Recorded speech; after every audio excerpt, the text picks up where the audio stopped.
ये बच्चों का एक अजीब झुंड है। वो हाथों से आग लगा सकते हैं, मुंह से मधुमक्खियां निकाल सकते हैं, गर्दन के पीछे से चावल खा सकते हैं, उड़ने के लिए पंख बहुत हल्के हैं। ना दिखने वाला लड़का हर जगह घूम रहा है और जुड़वा बच्चे पत्थर में बदल गए। ये मिसेस पेरेग्रिन का जादुई बिला है। अभी तो कहानी शुरू हुई है।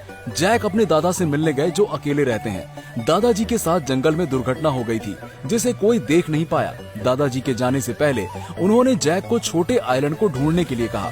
किताब के नोट्स के अनुसार जैक छोटे द्वीप पर गया, लेकिन ये जगह खंडहर में बदल गई।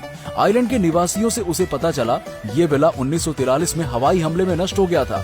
कोई भी जिंदा नहीं बचा। जैक को संदेह हुआ, अगर हवेली में सभी लोग मर गए फिर 2 साल पहले वो किसका पत्र था। जैक अकेले खंडहर जैसी हवेली में चला गया।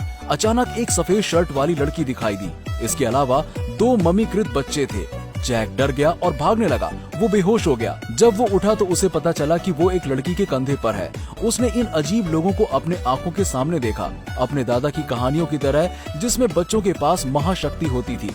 वो जैक को 1943 में ले गए। ये हवाई हमले से पहले का दिन है। विला सामान्य है। मिस पेरेग्रिन इस हवेली की मालकिन है। यहाँ कोई अपने हाथों से पानी उबाल रहा है, कोई पौधों की वृद्धि को रोक सकता है, कोई व्यक्ति मधुमक्खियों को अपने मुंह से निकाल सकता है। जैक ने एम्मा से मुलाकात की, जिस लड़की ने लोहे के जूते पहन रखे थे। ये जादुई हवेली है। इसमें कई बच्चे थे, उनमें से सबकी अपनी अलग शक्तियाँ हैं। जैक ने एम्मा को एक तार में लपेट दिया। लड़की ने लोहे के जूते उतार दिए। पंख हल्के होने के बावजूद भी वो उड़ सकते हैं। गिरती हुई गिलहरी अंदर आई। हवेली की मालकिन मिस पेरेग्रिन उस समय एक पक्षी हुआ करती थी। 1 सेकंड रुको लोहे के बटन दबाने से पहले। उसने समय में पीछे जाने के लिए बटन दबाया। वो इस तरह अनंत घेरे में चले गए। इस दौरान उसके दादा की मृत्यु हो गई। मिस पेरेग्रिन ने जैक को इसका कारण नहीं बताया। एम्मा जब वो समुद्र में गोते लगा रही थी, एक बहुत बड़ा जहाज उसकी आंखों के सामने आया। एम्मा ने उड़ाने के लिए अपनी ताकत का इस्तेमाल किया।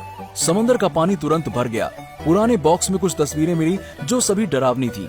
एम्मा मिस पेरेग्रिन के साथ जैक को ढूंढती है। हर दिन कुछ पारदर्शी राक्षस दिखाई देते हैं। अब मिस पेरेग्रिन उन्हें खत्म करने के लिए तैयार है। जैक को अंत में पता चलता है कि उसे अपने दादा की महाशक्तियां विरासत में मिली हैं। वो अदृश्य राक्षसों को देख सकता था।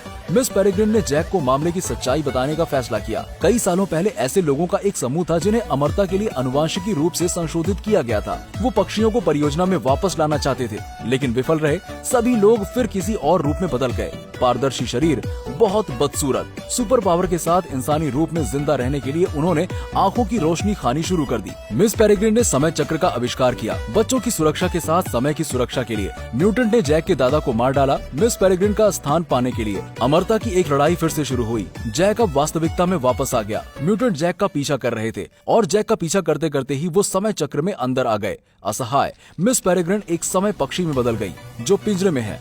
म्यूटेंट के खतरे से मिस पेरेग्रिन एक पिंजरे में उड़ने वाले समय पक्षी में बदल गयी। उन्होंने सभी बच्चों को सुपर पावर के कमरे में बंद कर दिया। अब अदृश्य राक्षसों को सिर्फ जैक देख सकता था। समय चक्र खत्म हुआ। उन्होंने मिस पेरेग्रिन को बचाने का फैसला किया। एम्मा ने हवा उड़ा दी जिससे नाव डूब गई। समुद्र में नाव अब डूब गई है।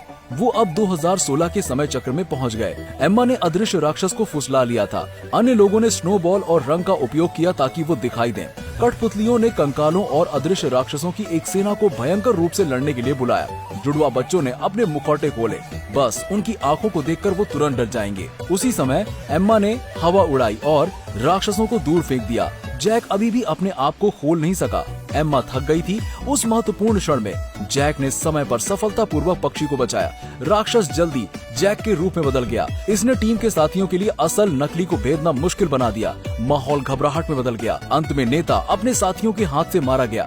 महाशक्तियों वाले लोग अंत में सुरक्षित थे। जैक 2016 में वापस आ गया क्योंकि 1943 में राक्षस नष्ट हो गए थे। तो जैक के दादा अभी भी जीवित थे। दादाजी ने जैक को प्रोत्साहित करने के लिए उसे एक किताब दी। 1943 में साहसी प्यार की शुरुआत। जैक ने टाइम स्पेस से सारी दुनिया घूम ली थी। अंत में उसकी उस लड़की से मुलाकात हुई जिसे वो प्यार करता था। अब वो वहाँ अपने जीवन का एक सुंदर दिन दोहरा रहे हैं।